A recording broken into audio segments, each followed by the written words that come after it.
आज हम वीर भूमि बुंदेलखंड के, जिसे आला उदल की भूमि कहा जाता है, वीरों को उपजाने वाली ऐसी माटी जिसे हम सभी बड़े गर्व से और एक प्राउड फीलिंग कर सकते हैं, महोबा, जिसे प्राचीन समय में और आज भी वीर भूमि ही कहा जाता है। यहाँ जो कॉलेज है, कौन सा कॉलेज है यहाँ? वीर भूमि डिग्री। हाँ, वीर भूमि डिग्री कॉलेज भी है। हमारे एडवोकेट साहब हाँ, आंसू पारा सर जी पूरा विस्तृत रूप से बताएंगे जितना। और ये डीएम बंगला के पास ही है और साथ में एसपी ऑफिस भी है यहाँ बुंदेलखंड महोबा के अंदर। ऐसा माना जाता है कि माँ चंद्रिका देवी वीर भूमि महोबा की कुल देवी परमार राजाओं की माना जाता है और सिद्ध शक्तिपीठ भी है। ये स्टेडियम में हम आपको अवलोकन के लिए ले जा रहे हैं। सभी मित्र अपना कमेंट करके बताएंगे कि आप लोग कहाँ कहाँ से हैं बुंदेलखंड में। और हम अतुल शास्त्री राशि रतन ज्योतिष ज्वेलर्स, चांदनी चौक, दिल्ली से आज महोबा की वीर भूमि पर हमारा आना हुआ है। वैसे हम जिला जालौन उरई से हैं, मूलतः जन्म स्थान माधवगढ़ पंचनदा, जहाँ 5 नदियों का संगम है। और आज महोबा के टूर पे आना हुआ है। साथ में हमारे मित्र हैं। ये ट्रैकिंग क्षेत्र है, यहाँ भविष्य के आईपीएस सैनिक अधिकारी ट्रेंड होते हैं।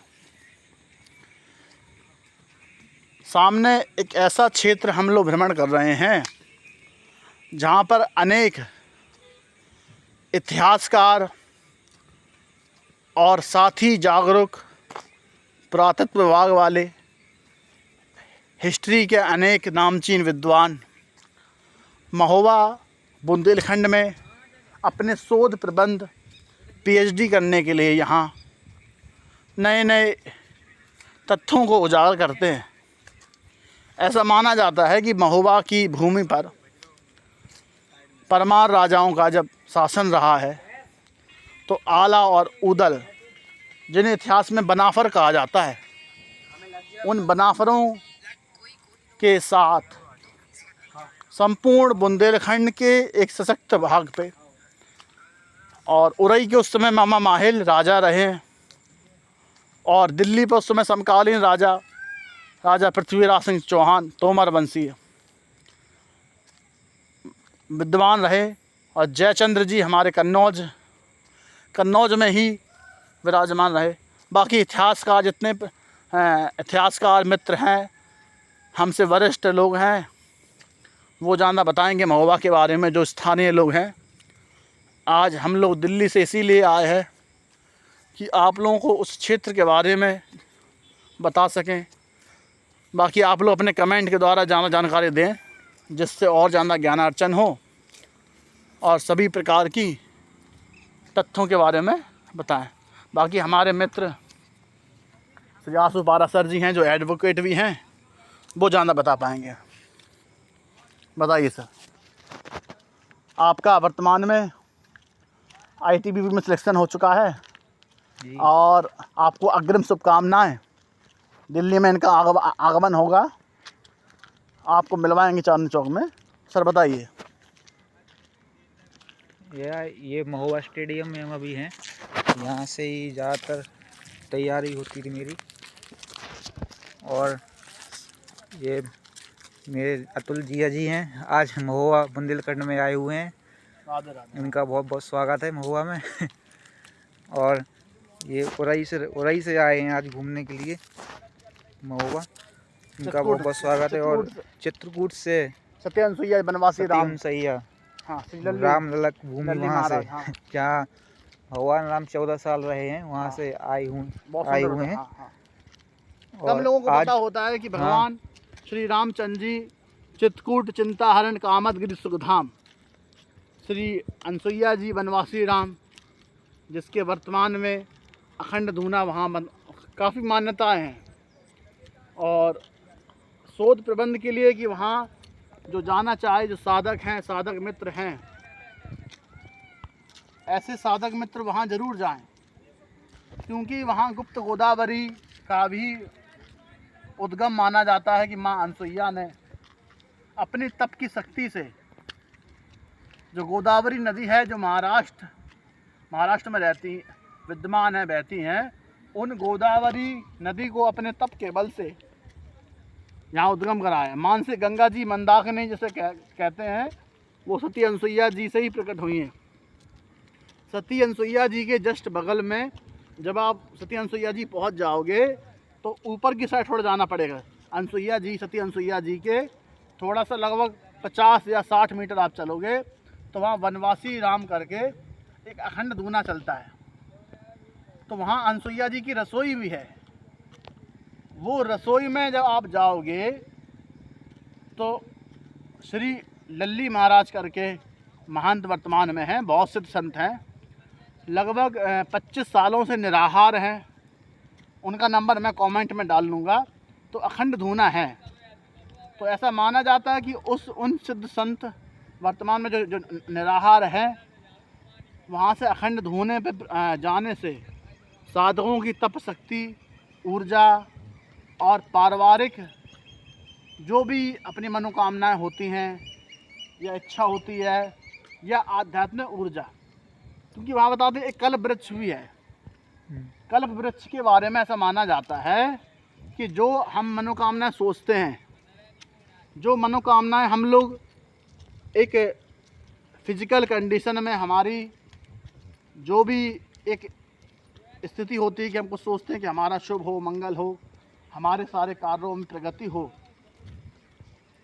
ऐसे कार्यों के लिए सिद्ध स्थानों का भ्रमण, उनका मनन करना और उन क्षेत्रों के बारे में सुनना भी आध्यात्मिक दृष्टि से दैहिक यानी गॉड गिफ्ट की तरह, देविक यानी आपकी कुलदेवी के द्वारा, या कुलदेवी को कुछ बंधन लग गया हो, आपके पितरों को बंधन लग गया हो, उन चीज़ों को खोलना, वो भी सरल तरीके, क्योंकि आप किसी देवता को प्यार से मना सकते हैं, कोई ऊर्जा है, एनर्जी है, उसकी आप कुछ अगर गॉड गिफ्ट लेना चाह रहे हैं तो उससे हम किसी भी शक्ति को मनाना है और अपने आध्यात्मिक मूल्यों को, अपनी मानवीय चेतना को, उनकी ऊर्जा को इंक्रीज़ करना है। तो ऐसे आध्यात्मिक ऊर्जा केंद्र जो वर्तमान में निःशुल्क है, हमारे यहाँ सब चीज़ निःशुल्क है। एक आम व्यक्ति चाहता है कि उसकी चेतना हो, उसका ज्ञानार्जन हो, उसको पुराने ऐतिहासिक जो मूल्य हैं, ऐतिहासिक विरासत है और पुरातत्व विभाग की दृष्टि से, चाहे स्वास्थ्य संरक्षण की दृष्टि से, उन चीज़ों के बारे में हमारी नई पीढ़ी जानना चाहती है कि ऐसे सिद्ध स्थान आज भी है जहां भगवान राम जी को गए हुए लगभग 9,08,371 साल हुए हैं। भूगोल के हिसाब से भौगोलिक परिवर्तन हुए हैं, तब भी जो तप होता है, भजन की पावर होती है, जहाँ संत लोग भजन करते हैं, ऐसे ऐतिहासिक क्षेत्रों हो, वहाँ का भूगोल हो, तो वहाँ पर देवीय चेतना विद्यमान रहती है। ऐसे चलते हैं सीधे? हाँ, सीधे चलिए। तो उन क्षेत्रों में हमारी भौतिक शरीर होता है, जो बायोलॉजिकल क्लॉक होती है, उस बायोलॉजिकल क्लॉक को चार्ज करना भी बहुत ज़रूरी है। अब ये डिपेंड करता है कि हम उस जो बायोलॉजिकल बॉडी है, अपना मानवीय शरीर है, उसको सब लोग चाहते हैं कि उसकी शक्ति बढ़े। अब शक्ति बढ़े तो कैसे बढ़े? हमारी शारीरिक शक्ति तो हम लोग जिम या दौड़ के द्वारा कहीं ना कहीं हम, या अपना मेडिसिन, दवाई, भजन, उपवास से बढ़ा लेते हैं। लेकिन एक शरीर की भूख और भी है, जो आत्मा की भूख। जैसे महात्मा गांधी जी और या संतों ने बताया है कि आपकी मन की भूख, तो मन की भूख से तात्पर्य है आपकी आत्मा भी एक पोषण मांगती है, न्यूट्रिशंस मांगती है। आपका ऐसे ऐसे साधारण तौर पे देखा जाए, जैसे अगर हम अब पूजा ना कर सकें, चले होंगे तो हमारा मन, जब माता बहनें ज़्यादा अच्छे से समझ सकती हैं, अगर हम सुबह का अपना दैनिक संध्या या पूजा या ध्यान मेडिटेशन या भी जो अपना कुछ भी है, जैसे अन्य समाज से व्यक्ति अपना मेडिटेशन करता है, ध्यान करता है, योगासन करते हैं, उस चीज़ से हमारे शरीर को, हमारी आत्मा को एक न्यूट्रिशंस मिल जाता है, तृप्ति का अनुभव होता है। वो शारीरिक पोषण तो हमारे शरीर को भले ही थोड़ी कम मात्रा में मिल जाए तो हमारा शरीर का निर्वाह हो सकता है, लेकिन बताते हैं ये मानव शरीर एक सामाजिक प्राणी है, सोशल एनिमल है। सोशल एनिमल से तात्पर्य क्या है कि हमारा जीवन मानवीय चेतना को हम ऊर्ध्वगामी बनाएं। ऊर्ध्वगामी, ऊर्ध्व मतलब है ऊंचाई, और गामी मतलब उस चेतना को भगवतीय चेतना से, एक ऊर्जा से, एक सुख शांति हमारे आज के वर्तमान जीवन में लोगों के पास सब कुछ है। आप दिल्ली में, हम जैसे चांदनी चौक में रह रहे हैं, राशि रतन ज्वेलर्स हमारा अपना काम है, तो हम चांदनी चौक दिल्ली से क्यों यहाँ चित्रकूट और महुआ ऐसे अपने बुंदेलखंड क्षेत्र में दोबारा लौटना चाहते हैं, अपनी जड़ों को खोजना चाहते हैं? हमें क्या ज़रूरत है चांदनी चौक में? दिल्ली में व्यक्ति के पास क्या नहीं, वहाँ भौतिक संसाधन तो हैं, सब कुछ है, लेकिन यहाँ ऊर्जा ऐसे तपस्थान, जब तपोस्थली की ओर हम लोग प्रवास करते हैं, वहाँ निवास करते हैं, तो वो भजन की पावर, उनका गुरुओं का आशीर्वाद ऐसे तपोस्थली क्षेत्र में आज भी उसकी ऊर्जा का सन्निवेश रहता है। आप सामने देख रहे हैं, बताएं इसके बारे में ज़्यादा। ये स्टेडियम हमारे जीवन में इसीलिए हम लोग घूमने आते हैं कि जब वीर भूमि क्षेत्र में हम जैसे महुआ में आए हैं, तो उन चीज़ों के लिए हमें अपने एक दूसरा शरीर, जो 3D डायमेंशन बोलते हैं, आयामी बॉडी, हमारा शरीर 3 प्रकार की चीज़ों से बना, 5 चीज़ों से वो बना, क्षिति जल पावक गगन समीरा, इनसे रजत ये अधम शरीर। ये शरीर अधम भी कहा गया है। इस शरीर को उच्च शक्तियों का केंद्र भी कहा गया है। जब अपनी मानवीय चेतना को आप परोपकार में, अच्छे कार्यों में खर्च करते हैं, तो ये अच्छा संसाधन बन जाता है। आपकी चेतना का, आपकी प्राण शक्ति का, परोपकारशीलता का विकास होगा।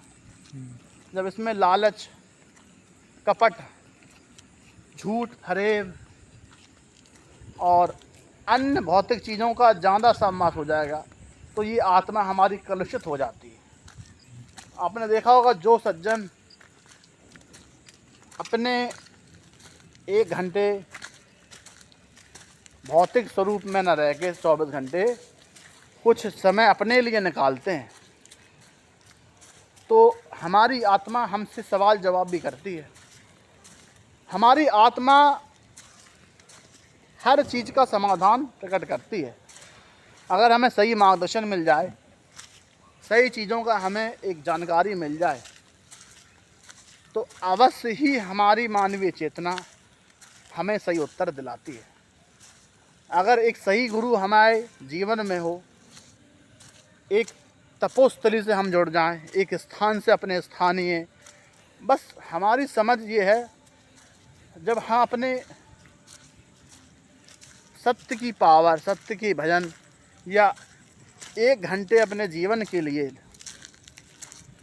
लगाएं, 1 घंटा ना हो तो 10 मिनट ही अपने जीवन में रात को सोते समय अपने बारे में, लोग पूछते हैं about yourself, tell me about yourself कहते हैं। अब वो एक इंटरव्यू के हिसाब से आदमी या सज्जन कोई भी अपने आप को बता देते हैं एथिक्स के बारे में, जैसे यूपीएससी के बारे में एथिक्स का पेपर होता है, हाँ हाँ। तो नीति शास्त्र कि हम बहुत ईमानदार हैं, लेकिन आत्मा गवाही क्या देता है इस चीज़ को? आप बताइए सर। जो नहीं बताते कि ऐसा। हम बहुत ईमानदारी से अपनी सर्विस करेंगे, हाँ, हाँ हम जो जब IAS बन जाएंगे तो क्या बोलता है? वो तो कहेगा कि हम करेंगे ही।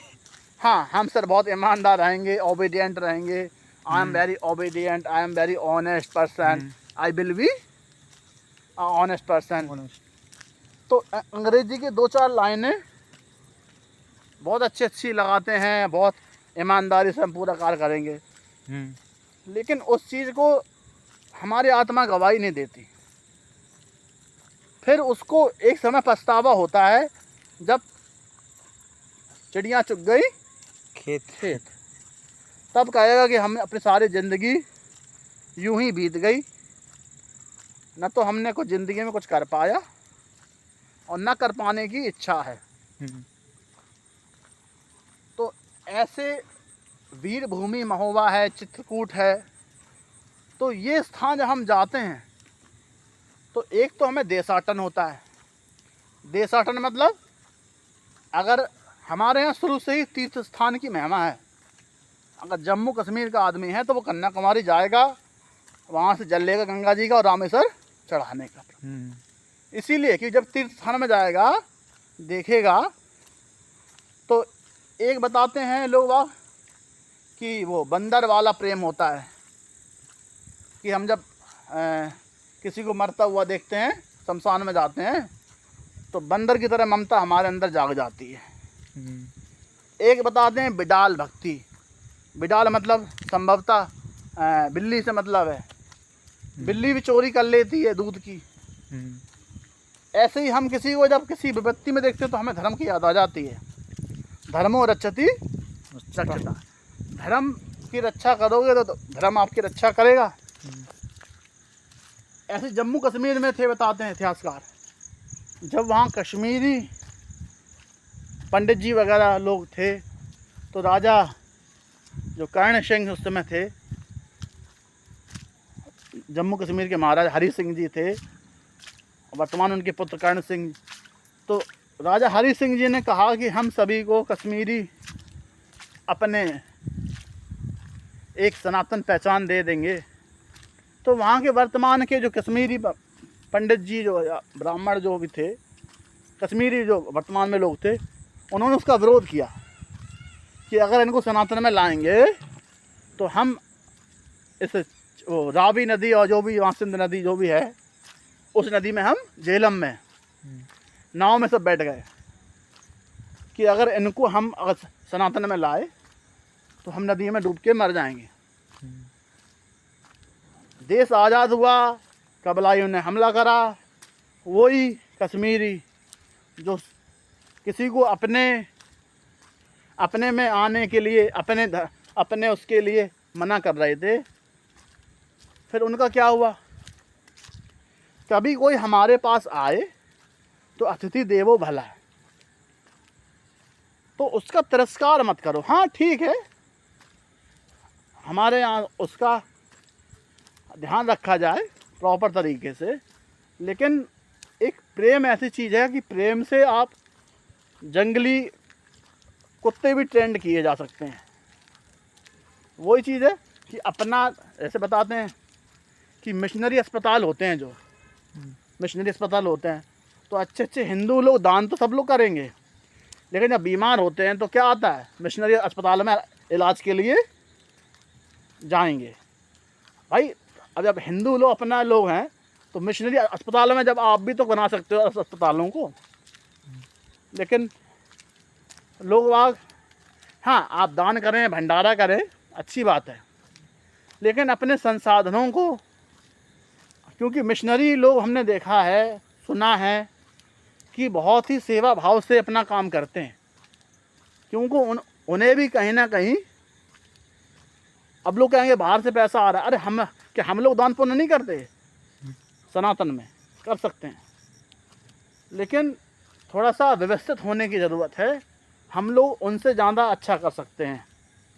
अनेक संगठन भारत में है कि 5 लोगों से वो संगठन खड़ा हुआ, चाहे वो इस्कॉन हो, हरे कृष्णा वाले हैं, अरे अलग अलग जगह पर कुछ तो काम कर रहे हैं, किसी पे उंगली उठाओ कि कोई संगठन ऐसा है वो ये कर रहा है वो। हम अपना मिशनरी अस्पताल की तरह हम भारतीय सनातन धर्म वाले क्या ऐसे साल में एक अस्पताल निर्माण नहीं कर सकते हैं सर? कर सकते हैं ना। कर सकते। जब मिशनरी अस्पताल में, जबकि हमने देखा मिशनरी अस्पतालों में वहाँ के सारे वार्ड बॉय, सारे स्टाफ वो तो रहेगा क्रिश्चियन, लेकिन हमारा जो और डॉक्टर वगैरह हैं वो सनातन से जुड़े रहेंगे। अच्छा। तो परोपकार की भावना है, अच्छी है, लेकिन हम सभी से ये आह्वान करेंगे, आप लोगों से करबद्ध हाथ जोड़ के निवेदन करेंगे कि हमें भी जनता को एक पॉजिटिव वाइब्स में अस्पताल है, स्कूल, विद्यालय, डिग्री कॉलेज और औद्योगिक केंद्र, जिससे हमारी युवा पीढ़ी है उन्हें काम मिले, धाम मिले। उस पैसे को आप संगठन, जैसे मैं चित्रकूट गया अभी महाराज जी, तो चित्रकूट में नानाजी देशमुख करके हैं रहे, तो उन्होंने बढ़िया ITI औद्योगिक केंद्र बनाए। हाँ। और वहाँ चित्रकूट में अनेक अस्पताल बनाए उन्होंने। अनेक, एक व्यक्ति जब इतना कर सकता है, आज के बता रहा हूँ 25-30 साल पहले बता रहा हूँ, हाँ। कि एक संत जब इतना करवा सकता है तो हम सभी मिलके क्यों नहीं करवा सकते हैं?